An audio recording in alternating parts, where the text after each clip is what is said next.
जय हिंद साथियों, स्वागत है आप सभी का आपके अपने परिवार मैथ्स गुरु मनीष में।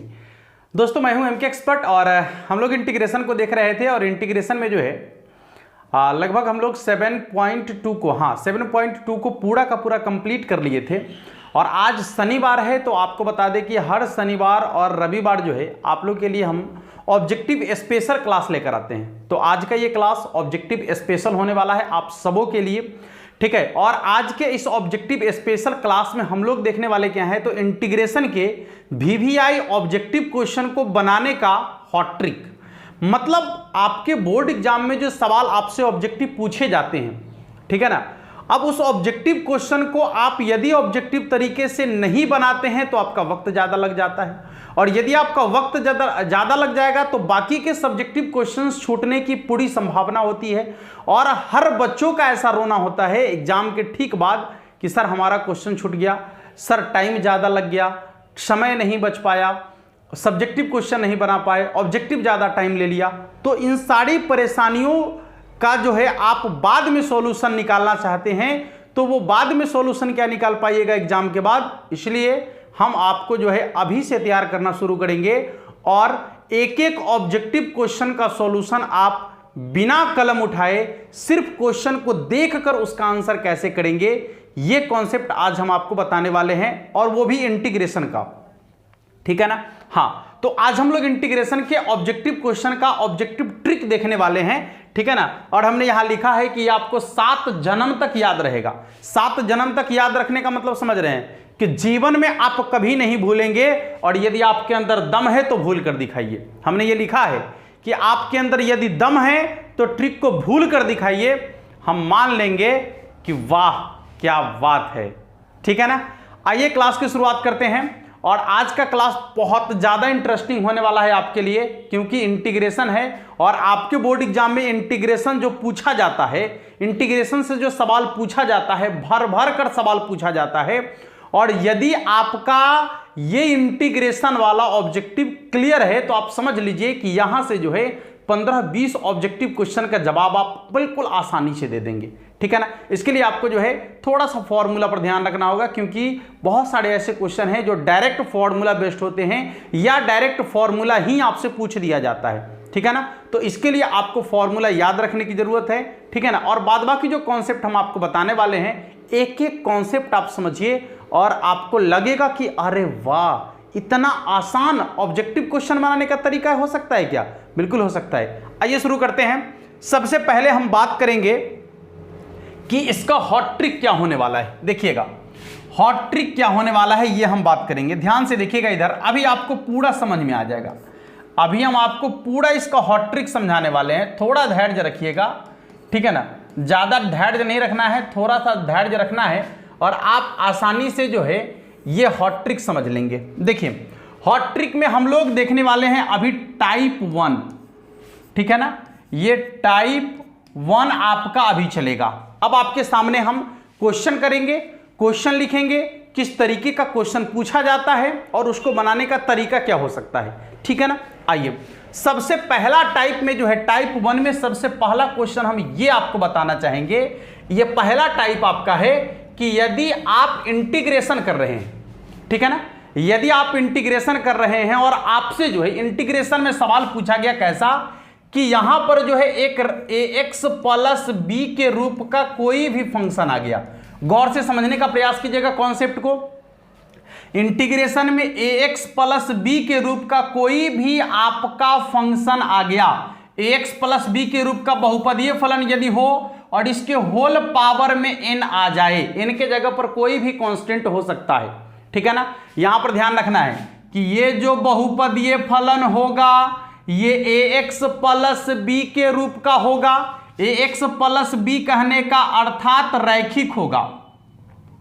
ax प्लस बी कहने का मतलब क्या है कि ये आपका जो है रैखिक होगा। कैसा होगा भाई, तो ये आपका रैखिक होगा, अर्थात ये रैखिक होना चाहिए ना, ये रैखिक बहुपद होना चाहिए, मतलब इसका उच्चतम घात 1 हो। अब रैखिक में क्या क्या आता है समझिए। जैसे मान लीजिए कि यहां लिखा हुआ है 3x प्लस 5 रैखिक है, 2x प्लस 3 रैखिक है, 5x रैखिक है, 7x प्लस 5 रैखिक है। मतलब यदि आपका बहुपदीय फलन ax प्लस b के रूप का हो, जहां a के जगह पर कोई भी वास्तविक संख्या हो सकता है, जहां a के जगह पर कोई भी वास्तविक संख्या हो सकता है और b के जगह पर भी कोई वास्तविक संख्या हो सकता है, केवल a के जगह पर 0 नहीं होना चाहिए। ठीक है ना, केवल a के जगह पर 0 नहीं होना चाहिए। पावर में कुछ भी आ जाए, पावर में चाहे कुछ भी आ जाए, आप ऐसे सवाल का इंटीग्रेशन कैसे करेंगे? चुटकी में सवाल सॉल्व होगा। समझिएगा ठीक से, कैसे सवाल सॉल्व होगा रे भाई, थोड़ा सा ध्यान दीजिएगा। सवाल इस तरीके से सॉल्व होगा कि जो फंक्शन दिया गया है रे भाई, जो फंक्शन दिया गया रहेगा उसको ज्यों का त्यों लिखेंगे। हाँ, जो फंक्शन दिया हुआ रहेगा उसको ज्यों का त्यों लिखेंगे। अब पावर में जितना रहेगा उसमें एक जोड़ेंगे, पावर में जितना रहेगा उसमें एक जोड़ेंगे और जोड़ करके ऊपर में लिखेंगे। अब प्लस में ऊपर में लिखेंगे, आप बटा में जितना ऊपर में लिखेंगे उसको फिर बटा में लिखेंगे। और ध्यान रखना है, x के साथ में जो कांस्टेंट रहेगा रे बाबू, x के साथ में जो कांस्टेंट रहेगा उसको भी बटा में लिखकर प्लस c लिखेंगे, आपका इंटीग्रेशन बन जाएगा। ठीक है ना, उसको भी बटा में लिखेंगे और प्लस c लिखेंगे, आपका इंटीग्रेशन बन जाएगा। टाइप 1 का सवाल आपका इस तरीके से आपके बोर्ड एग्जाम में पूछा जाता है। यदि रैखिक बहुपद के होल पावर में कोई कांस्टेंट आ जाए तो उसके लिए यह कॉन्सेप्ट लगाना है, फंक्शन को ज्यों का त्यों लिखना है, पावर में जितना रहेगा एक जोड़कर ऊपर में लिखना है, उतने नीचे में लिखना है, और x के साथ जो कांस्टेंट रहेगा उसको बटा में लिखना है, प्लस c लिखेंगे, इंटीग्रेशन बन गया। गौर करेंगे प्लीज, लुक एट दी हरियर का बोर्ड, इधर देखेंगे तो आपको शायद अब समझ में आ गया होगा।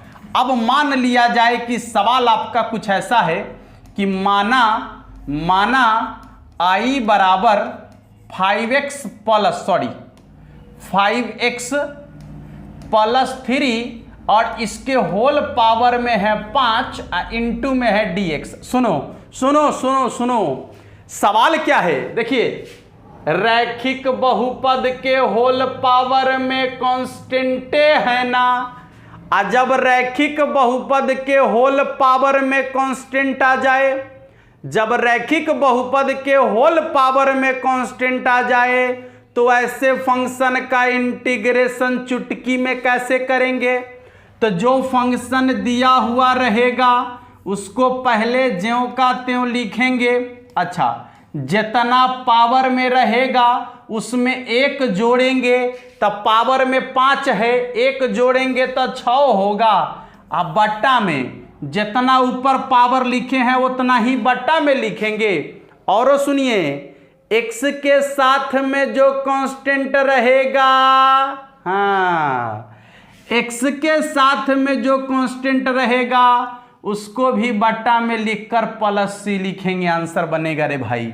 मतलब ये हो गया 1/30 और फिर 5x प्लस 3 के होल पावर में 6 प्लस में c। बोलिए किसी को दिक्कत है क्या? होगा भी नहीं और हम होने भी नहीं देंगे।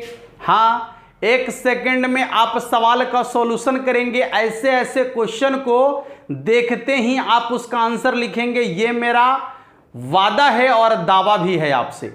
ठीक है ना। अब हम दूसरे क्वेश्चन की तरफ चल रहे हैं। एक क्वेश्चन तो आपका कंप्लीट हो गया, समझ में भी आ गया होगा। आइए अब एक क्वेश्चन और हम बात करते हैं। जैसे मान लीजिए कि क्वेश्चन आपका है कि साइन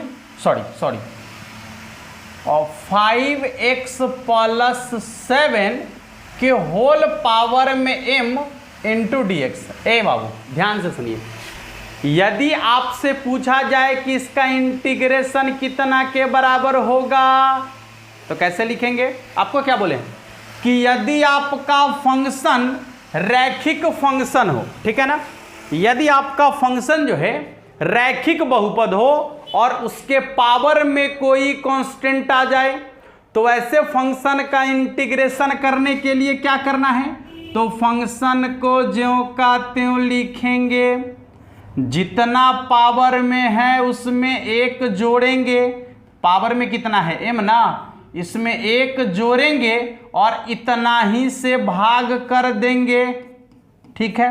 हाँ, और x के साथ में जो कांस्टेंट रहेगा उस कांस्टेंट को बटा में लिखकर प्लस c लिखेंगे, आपका आंसर बन जाएगा, ठीक है ना। थोड़ा सा सजा लेंगे इसको, तो ये हो जाएगा 1/5 इंटू m प्लस 1, ठीक है ना। और ये हो जाएगा आपका 5x प्लस 7 के पावर में m प्लस 1 और प्लस में c। तो देख सकते हैं कि ये हो गया आपके फंक्शन का इंटीग्रेशन। तो आपको यहां से एक चीज कंप्लीट समझा दे कि यदि कोई रैखिक बहुपद के पावर में कांस्टेंट आ जाए, तो ऐसे फंक्शन का इंटीग्रेशन करने के लिए फंक्शन को ज्यों का त्यों लिखेंगे, पावर में एक जोड़कर ऊपर में लिखेंगे, उतना ही नीचे में लिखेंगे। x के साथ में जो कांस्टेंट होगा उसको बटा में लिखकर प्लस c लिखेंगे, आपका इंटीग्रेशन बन जाएगा। आइए अब हम सवाल कुछ ऐसा लिखते हैं कि 5x के पावर में 7 इंटू dx। अब मान लीजिए कि ये क्वेश्चन आपका है और इसका आपको इंटीग्रेशन करना है, सेम कॉन्सेप्ट लगाना है, सेम चीजें क्या करना है। देखिए यहां पर ये रैखिक फंक्शन है, नहीं रैखिक बहुपद है, और रैखिक बहुपद के पावर में कांस्टेंट आ गया, तो ऐसे फंक्शन का इंटीग्रेशन करने के लिए क्या करेंगे कुछ यूं कि जो रैखिक बहुपद है उसको ज्यों का त्यों लिखेंगे, पावर में एक जोड़कर ऊपर में लिखेंगे, उतना ही से भाग करेंगे, x के साथ में जो कांस्टेंट है उसको बटा में लिखेंगे, अब प्लस c लिखेंगे, यानी इसका हो जाएगा 1/40 इंटू 5x के पावर में 8 अब प्लस में c, 5x के पावर 8 प्लस में c। एक आंसर इसका ये हो सकता है। यदि आप इसी को थोड़ा सा और बढ़ाना चाहेंगे तो एक आंसर इसका ये भी हो सकता है कि 1/40 इंटू, देखिए ये जो पावर में 8 है 5 के लिए भी है और x के लिए भी है, ऐसा ही है ना। हाँ, तो अलग अलग जब करेंगे तो कितना हो जाएगा, 5 के पावर 8 इंटू x के पावर 8 अब प्लस में c। यहां देखिए एगो 5 इसमें भी है ना, 40 में एगो 5 है ना, इसको लिख लेते हैं 8 गुने 5, और यहां हो जाएगा 5 के पावर 8 इंटू x के पावर 8 प्लस में c। एगो 5 से एगो कट गया तो 5 के पावर 7 बच गया, 5 के पावर 7/8 इंटू x के पावर 8 अब प्लस में c। तो आप इसको दूसरे तरीके से जो है ऐसे भी लिख सकते हैं, ठीक है ना। आशा करते हैं कि ये वाला कॉन्सेप्ट जो है आप सबों का बिल्कुल कंप्लीट हो गया होगा, इसमें कोई दिक्कत नहीं है। तो टाइप 1 में सिर्फ इतना ही नहीं है, टाइप 1 में इसके और भी क्वेश्चन है जो हम आपको बताने वाले हैं, बस थोड़ा सा धैर्य बनाइएगा।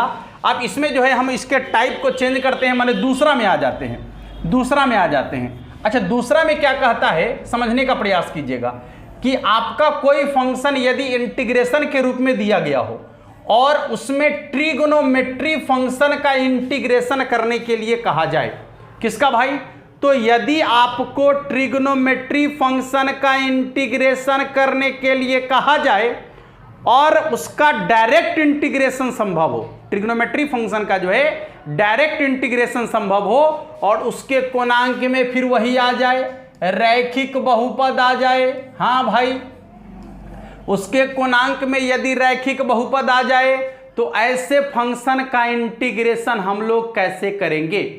यदि कोणांक में रैखिक बहुपद आ जाए तो ऐसे फंक्शन का इंटीग्रेशन हम लोग कैसे करेंगे। वेरी सिंपल, बहुत आसान है, बस आप क्वेश्चन को देखेंगे और उसका आंसर लिखेंगे। आइए समझने का प्रयास करते हैं। करना क्या है, सबसे पहले स्टेप कि जो ट्रिग्नोमेट्री फंक्शन दिया गया रहेगा जो ट्रिग्नोमेट्री फंक्शन दिया गया रहेगा उसका हम लोग इंटीग्रेशन कर लेंगे। जो ट्रिग्नोमेट्री फंक्शन दिया गया रहेगा उसका हम लोग इंटीग्रेशन करेंगे। और यदि साइन का इंटीग्रेशन देखा जाए तो माइनस कॉस होगा। जो कोणांक में रहेगा उसको ज्यों का त्यों लिखेंगे रे भाई। जो कोणांक में रहेगा उसको ज्यों का त्यों लिखेंगे। तो कोणांक में जो रहेगा रैखिक बहुपद उसको ज्यों का त्यों लिखेंगे। अब क्या करेंगे समझिएगा, x के साथ में जो कांस्टेंट रहेगा उसको बट्टा में लिखेंगे, प्लस c लिखेंगे, आपका आंसर बन जाएगा। ठीक है ना।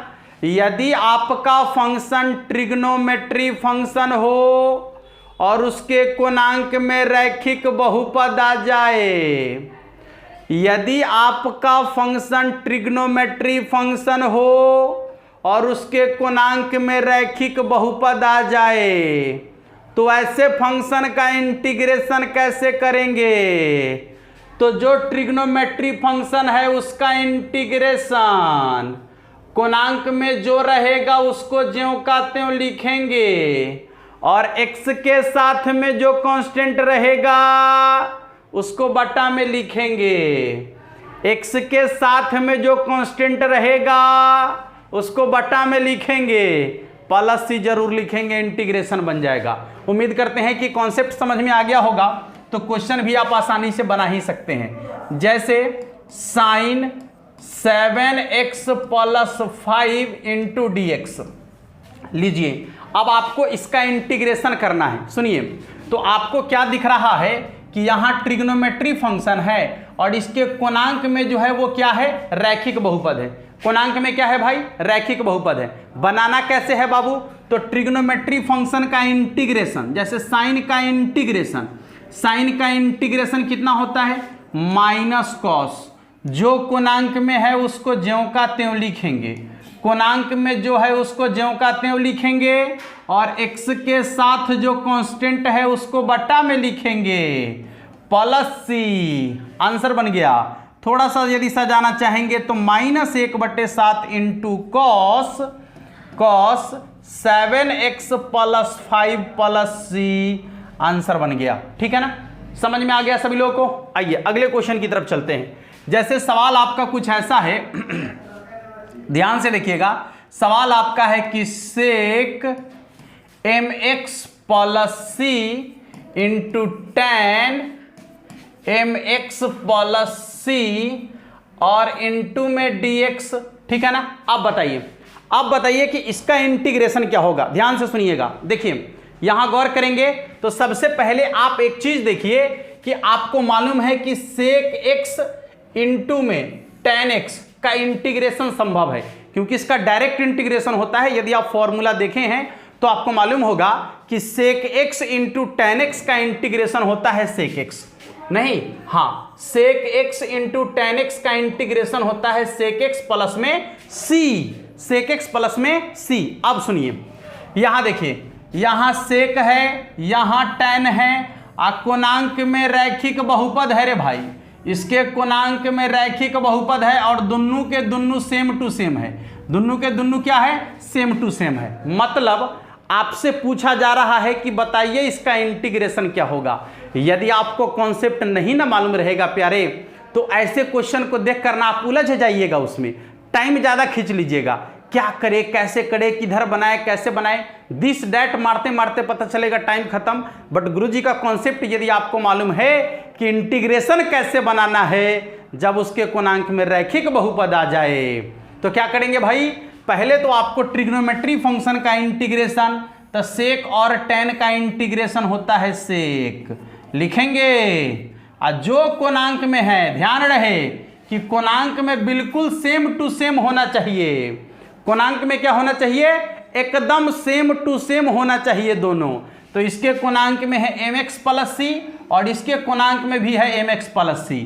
तो कोणांक वाला को ज्यों का त्यों लिखेंगे रे भाई, कोणांक वाला को ज्यों का त्यों लिखेंगे और x के साथ में जो कांस्टेंट है उसको बटा में लिखेंगे, आप +c लिख देंगे तो आंसर बन जाएगा। थोड़ा सा सजाने का मन है तो सजाइए। 1/m इंटू कितना हो जाएगा भाई, तो सेक mx प्लस में c, और प्लस में आप c के जगह पर k लिख सकते हैं, क्योंकि यहां पर c पहले से भी अवेलेबल है, इसलिए आप कांस्टेंट के जगह पर k लिख सकते हैं। ठीक है ना। बस एक आध सवाल और, जैसे मान लीजिए कि यहां आपका है कि tan गौर करेंगे tan 5 - 3x into dx, tan 5 - 3x into dx। अब आपको इसका इंटीग्रेशन करना है, तो यहां देख लीजिए ट्रिग्नोमेट्री फंक्शन है ना, और कोणांक में रैखिक बहुपद है ना, तो आपको tan का इंटीग्रेशन मालूम होना चाहिए। ठीक है ना, आपको tan का इंटीग्रेशन मालूम होना चाहिए। आपको बता दें कि tan का दो गो इंटीग्रेशन होता है, एक तो होता है आपका log sec x, ठीक है ना, एक होता है आपका log sec x plus c, और दूसरा होता है आपका minus log cos x plus में c। ठीक है ना, एक होता है आपका log sec x plus c, और एक होता है आपका minus log cos x plus c। अब आपको tan का इंटीग्रेशन यदि मालूम है तो इस तरीके के क्वेश्चन का आप इंटीग्रेशन चुटकी में कर सकते हैं, आपको अभी पता चल जाएगा। ठीक है ना, आप इंटीग्रेशन निकाल भी लिए होंगे, क्योंकि देखिए हम आपको क्या बोले हैं कि जब आपका फंक्शन ट्रिग्नोमेट्री फंक्शन हो और उसके कोणांक में रैखिक बहुपद आ जाए, तो ऐसे फंक्शन का इंटीग्रेशन हम लोग कैसे करेंगे, तो बिल्कुल सिंपल है, ऐसे करेंगे क्या भाई, तो tan का जो इंटीग्रेशन है उसको लिखेंगे, यानी लिखेंगे log sec, यही तो है, हाँ, और कोणांक में जो है उसको ज्यों का त्यों भी लिखेंगे, ये भी बातें आपको बताई गई है, हाँ, अब प्लस में c। लेकिन ध्यान रहे x के साथ में जो कांस्टेंट है उसको बटा में लिखना नहीं भूलिएगा, तो x के साथ कांस्टेंट क्या है, -3, इसको बटा में लिखेंगे ना, x के साथ जो कांस्टेंट होगा उसको बटा में लिखेंगे, प्लस c लिखेंगे, यानी इसका आंसर हो जाएगा -1/3 log sec 5 - 3x, अब प्लस में हो गया आपका c।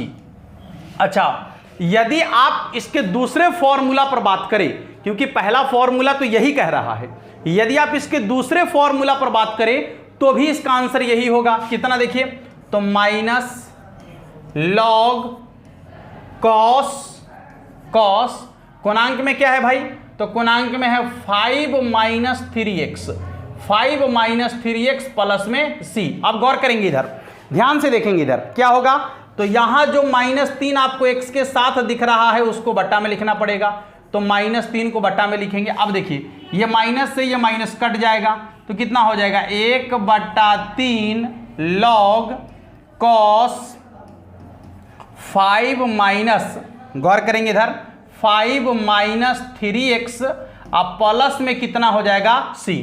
तो अब आप इसका दो आंसर अपने सामने देख रहे हैं, ये भी है और इसका ये भी आंसर है। अब आपको देखना है कि आपके ऑप्शन में कौन सा आंसर दिया गया है, ये वाला दिया गया है या ये वाला दिया गया है, जो भी आपके ऑप्शन में दिया गया है आप यहां लिखेंगे, आपका आंसर बन जाएगा। बस केवल आपको क्वेश्चन देखना है, आंसर तो चुटकी में बनता है भाई। ठीक है ना, अगले क्वेश्चन की तरफ चलेंगे हम, थोड़ा सा ध्यान दीजिएगा। सवाल आपका कुछ ऐसा है, यहां देखेंगे cot -2x + 5 इंटू dx। अब बताइए, यदि आपको ऐसा क्वेश्चन दे दिया जाए तो अब आप इसका इंटीग्रेशन कैसे करेंगे, तो आपको सबसे पहले यह मालूम होना चाहिए कि कॉट का इंटीग्रेशन होता क्या है। ठीक है ना, हाँ, यदि आपको ट्रिग्नोमेट्री फंक्शन का इंटीग्रेशन मालूम है तो हम आपको दावे के साथ कह सकते हैं कि आप एक एक क्वेश्चन का सॉल्यूशन खुद से कर लीजिएगा। जब भी आपको इस टाइप का क्वेश्चन कुछ भी दे देगा, कहीं भी कुछ भी उलट कर दे देगा, कोई फर्क नहीं पड़ता है, सवाल का जवाब आप बिल्कुल यथोचित उत्तर देंगे। ठीक है ना, आइए, तो आपको सबसे पहले कॉट का इंटीग्रेशन मालूम होना चाहिए, और आपको बता दें कि कॉट का जो इंटीग्रेशन होता है फिर भी यहां कॉट का इंटीग्रेशन दो होता है, एक तो होता है आपका log sin x plus c, और दूसरा होता है आपका -log cosec x plus c। ठीक है ना, -log cosec x plus c। तो इस तरीके से जो है इसका दो इंटीग्रेशन होता है। तो जब आपका ये दूगो इसका फॉर्मूला है तो आंसर भी इसका दूगो होगा, ठीक है ना। हाँ, अब क्या क्या होगा पहले समझिए। हम यदि पहले फॉर्मूला की बात करें तो इसका हो जाएगा आपका लॉग साइन, हाँ पूर्णांक में जो है उसको ज्यों कहते हो, तो -2x + 5 और प्लस कितना हो जाएगा c, फिर x के साथ जो कांस्टेंट है उसको बटा में लिखना कभी मत भूलिएगा, तो -2 को बटा में लिख देंगे। अब ध्यान से देखिए इधर, यहां पर यदि हम इसको बाहर करेंगे तो कितना हो जाएगा -1/2 लॉग साइन -2x + 5 अब प्लस आपका हो जाएगा c। देख सकते हैं ये पहला आंसर है इसका। और यदि आप इसी का दूसरा आंसर देखना चाहेंगे तो कॉसेक वाला यदि होगा तो इसका हो जाता है -log cosec x x के जगह पर क्या है भाई, तो यहां x के जगह पर है -2x + 5 और फिर हो जाएगा +c, और x के साथ जो कांस्टेंट आपको दिख रहा है इसको बट्टा में लिखना पड़ेगा, माइनस से माइनस कट गया, 1/2 log cosec -2x + 5 अब +c। चेक करो ये दो आंसर आपके सामने में। आशा करते हैं कि ये दूसरा कॉन्सेप्ट भी जो है आपको आसानी से समझ में आ गया होगा, ठीक है ना। हाँ, इस तरीके का कोई भी सवाल यदि आपसे पूछा जाएगा तो आप इस सवालों का बिल्कुल सही जवाब दे पाएंगे, ये मुझे उम्मीद है आपके लिए। अब देखते हैं इसका तीसरा कॉन्सेप्ट क्या कहता है। आइए अब हम आपको इसका तीसरा कॉन्सेप्ट बताते हैं। तीसरा कॉन्सेप्ट में क्या है कि यदि आपका फंक्शन e के पावर वाला हो और e के पावर में भी आपका जो है ये रैखिक बहुपद आ जाए, ठीक है ना। यदि आपका फंक्शन e के पावर वाला हो और इसके पावर में यदि रैखिक बहुपद आ जाए, e के पावर में यदि रैखिक बहुपद आ जाए तो आप ऐसे फंक्शन का इंटीग्रेशन कैसे करेंगे। e के पावर में यदि रैखिक बहुपद आ जाए तो ऐसे फंक्शन का इंटीग्रेशन आप कैसे करेंगे रे भाई, समझिएगा। हाँ, करना क्या है तो आपको सबसे पहले ये बता दे कि e के पावर वाले फंक्शन का इंटीग्रेशन होता क्या है। तो e के पावर वाले फंक्शन का इंटीग्रेशन होता है ज्यों का त्यों। e के पावर वाले फंक्शन का इंटीग्रेशन ज्यों का त्यों प्लस में c। तो यहां भी आपका फंक्शन e के पावर वाला ही है, तो जब फंक्शन e के पावर वाला है तो e के पावर वाले फंक्शन का इंटीग्रेशन ज्यों का त्यों, मतलब जिस रूप में क्वेश्चन दिया हुआ रहेगा आपको उसी रूप में उतार देना है। हाँ, शर्त है कि e के पावर में रैखिक बहुपद होना चाहिए, ध्यान रखिए हमेशा e के पावर में रैखिक बहुपद होना चाहिए, तब ऐसा करना है।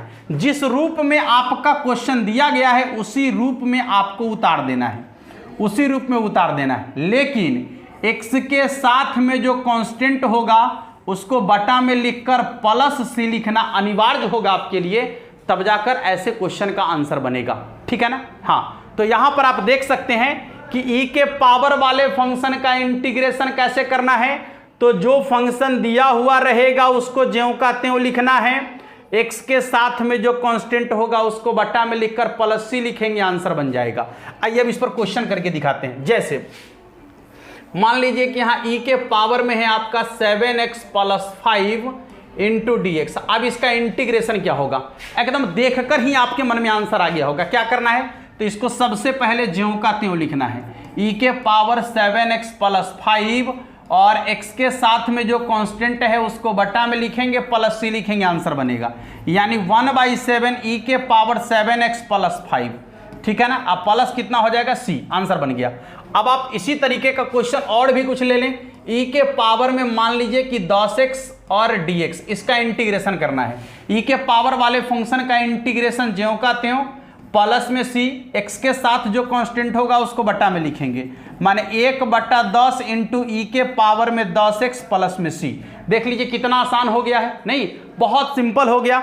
जैसे मान लीजिए कि क्वेश्चन आपका है कि e के पावर में -5x × dx, अब इसका इंटीग्रेशन करना है। तो सबसे पहले जो दिया गया है उसको ज्यों का त्यों, तो e के पावर -5x ज्यों का त्यों, लेकिन x के साथ जो कांस्टेंट है उसको बटा में लिखेंगे और +c लिखेंगे। -1/5 × e के पावर -5x + c, ठीक है ना। देख लीजिए इंटीग्रेशन बन गया। ऐसे मान लीजिए कि और भी कितने क्वेश्चन e के पावर में हो जाए आपका mx प्लस में c, ठीक है ना, इंटू dx। अब मान लीजिए कि इसका इंटीग्रेशन करना है, तो इसका इंटीग्रेशन कैसे करेंगे, गौर से समझिएगा। इसका इंटीग्रेशन कैसे करेंगे, तो पहले फंक्शन को ज्यों का त्यों लिखेंगे, ठीक है ना, हाँ, और x के साथ जो कांस्टेंट है उसको बट्टा में लिखेंगे, प्लस c लिखेंगे, आंसर बनेगा 1/m e के पावर में mx प्लस c। देख लीजिए आंसर बन गया।